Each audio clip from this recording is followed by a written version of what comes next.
दूसरी बार प्रदेश में सरकार बनने के बाद गृह मंत्री अमित शाह और सीएम योगी आदित्यनाथ का 7 अप्रैल को आजमगढ़ जनपद में आगमन है।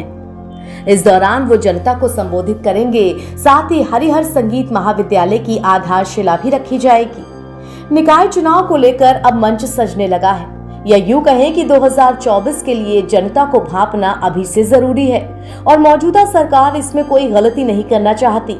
तभी निकाय चुनाव के ऐलान के ठीक बाद गृह मंत्री अमित शाह और सीएम योगी आदित्यनाथ एक साथ जनता के बीच पहुंच रहे हैं। आजमगढ़ लोकसभा उपचुनाव में जीत मिलने के बाद जनता का आभार व्यक्त करने आए सीएम योगी आदित्यनाथ ने हरिहर गांव में संगीत महाविद्यालय की स्थापना की घोषणा की थी। उनकी इस घोषणा के बाद जिला प्रशासन जमीन की तलाश में जुट गया था।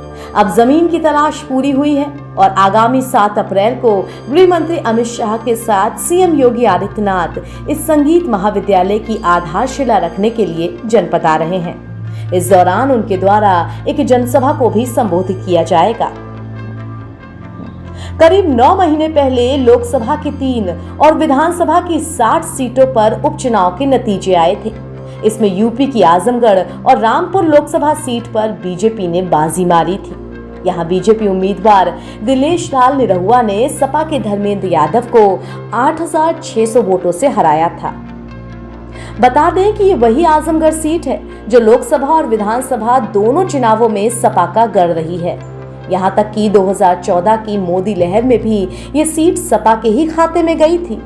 वहीं 2019 के लोकसभा चुनाव में इसी सीट से अखिलेश यादव ने बीजेपी प्रत्याशी भोजपुरी स्टार निरहुआ को 2.5 लाख से ज्यादा वोटों से हराया भी था। वो तो अखिलेश के इस्तीफा देने के बाद ये सीट खाली हुई और फिर उपचुनाव में बीजेपी की झोली में चली गई।